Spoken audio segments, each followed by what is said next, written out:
Hi there, Alicia Bowman, director of Team Keep Waxing On, and just crazy Scentsy mom, as I also say. And I haven't made a video in a while, at least for public consumption.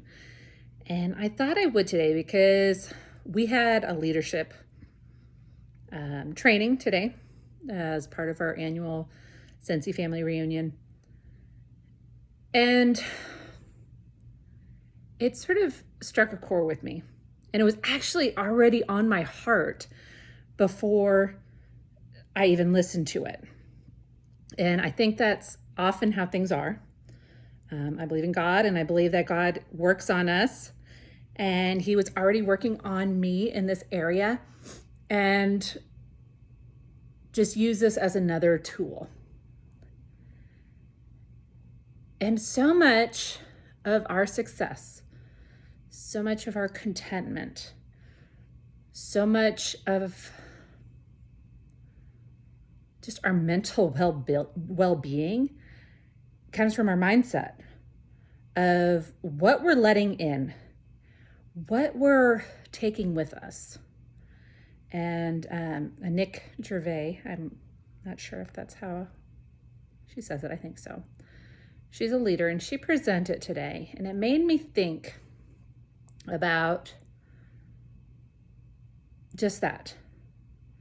The thoughts that I'm taking with me in my business and other aspects of my life. Besides that, what I'm feeding to other people. When I started Scentsy, I was very skeptical. We'll just say it's skeptical. I did not think I would do well. My husband didn't think I was going to do well. We thought about my past failures in business, okay? I had sold 3 different product lines and never really amounted to anything. I never built a team. Some I sold a little bit in the beginning, but it was never a long-term thing. That failure I took with me. That was a failure he reminded me of. Instead of using that, though, as an excuse not to try, an excuse not to put in my all, throwing up my hand saying, I'll never be successful at this. This is not for me. I actually said, I'm going to learn. Okay, right? That whole saying of either win or you learn, I was going to learn from it. I knew where my past failings were. I knew where I hit that wall. I didn't know it, but I knew it. You know what I mean? I didn't understand what I needed to do, but I knew there was a problem.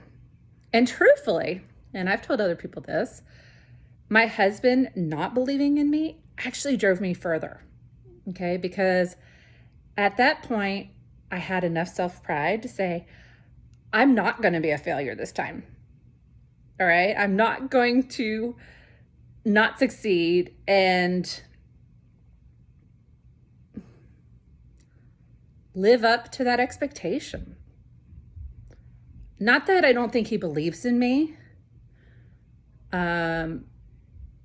but I didn't feel like he believed I could do it in that part. And truthfully, I didn't either. You look at your past to sometimes predict your future, right? So, but I think about that and how I needed to not let that stop me. If I had listened to all those voices, but there was a still small voice, there was something in me that said, do this. And truthfully, I do believe in submission to my husband, and he is the leader of our home, and that may not rub well with a lot of people. But he wasn't for me joining, and I sort of went against it because I prayed on it, and I was like, you know what? I think I need to do this. And so I did. There's another aspect, though, that I think about all the things I take with me every day. especially talking about my Scentsy business. Those failed parties, okay? We all have them, okay? and somehow we join a direct sales and we think it's all going to just work out. If we're meant for it, it's just going to work out. But you know what? It's a business. It doesn't just all work out. It's not easy. If it was easy, everyone would do it, right? And so I think about, oh, last time I tried this, it didn't work out. Well, you know what? That was one time. I often remind my team of, or I tell them about a time when I first started doing events. It was my second event. It was a cheap event. It didn't cost me a lot to do it. But I remember sitting there thinking, what a waste of a day, because nobody was stopping. It had just rained, and so the field was muddy. It was awful. And it was hot, though, too, because we were in Texas. So you get rain and heat. And I remember just like bemoaning that I wasted my Saturday doing this. Oh, if I only knew. Several months later, a wonderful lady contacted me that I met at that event, one of the very few people, and she wanted to have a basket party. And we connected. She actually had known another Scentsy consultant, but she chose me. And she wound up having over $800 basket party.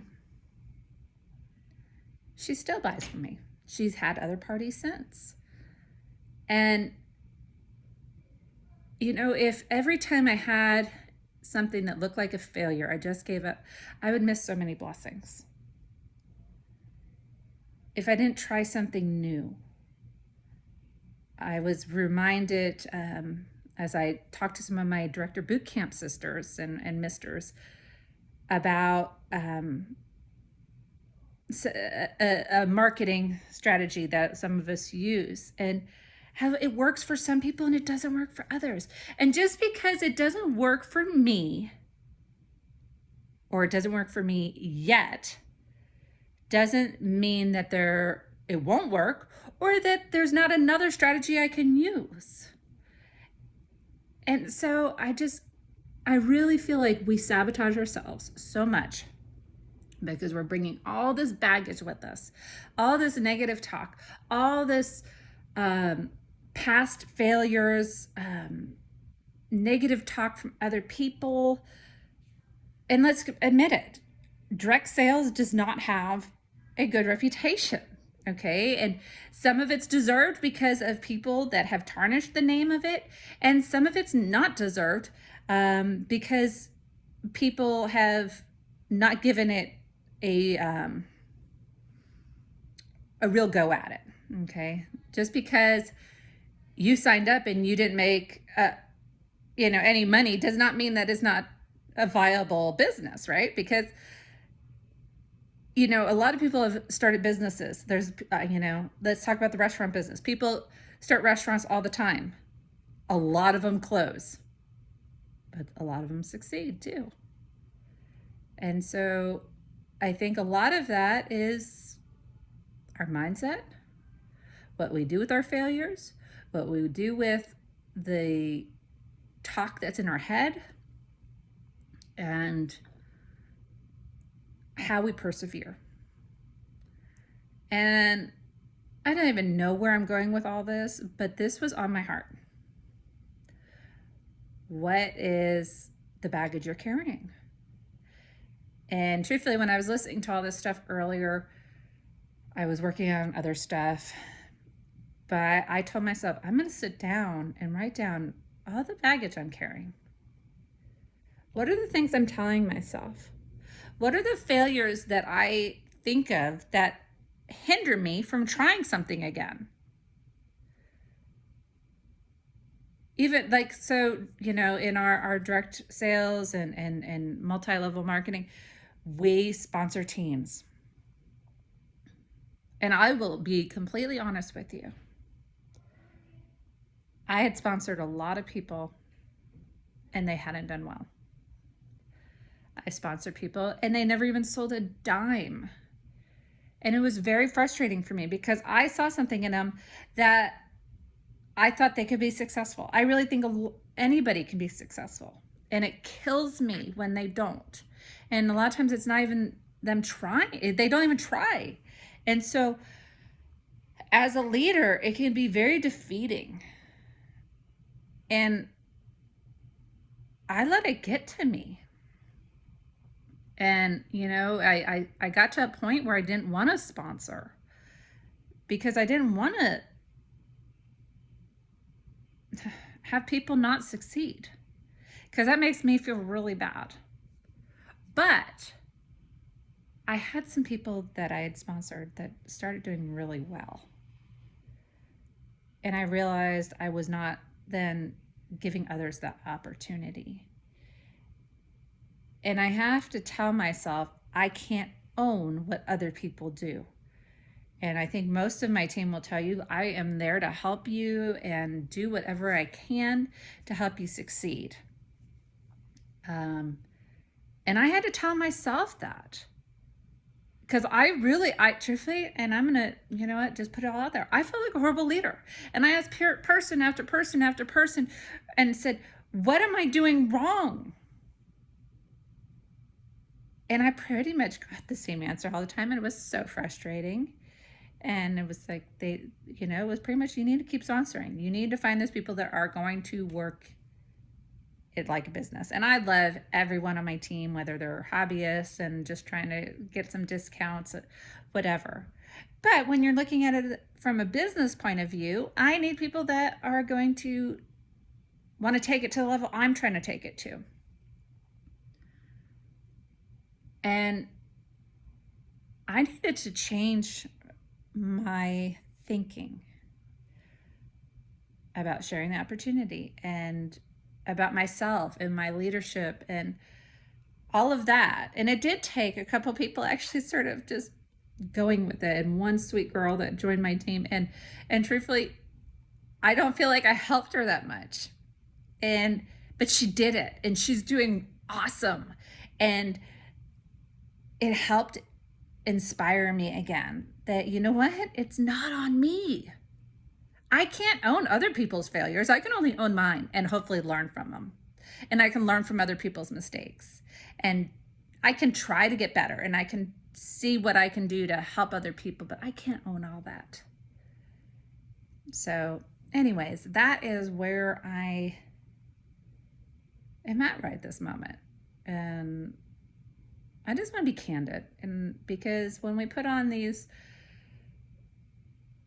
facades and all this, everything's wonderful and I never struggle or whatever, it doesn't do anybody any good. We all struggle, and we all have this baggage we're carrying, and we need to identify it and get it right.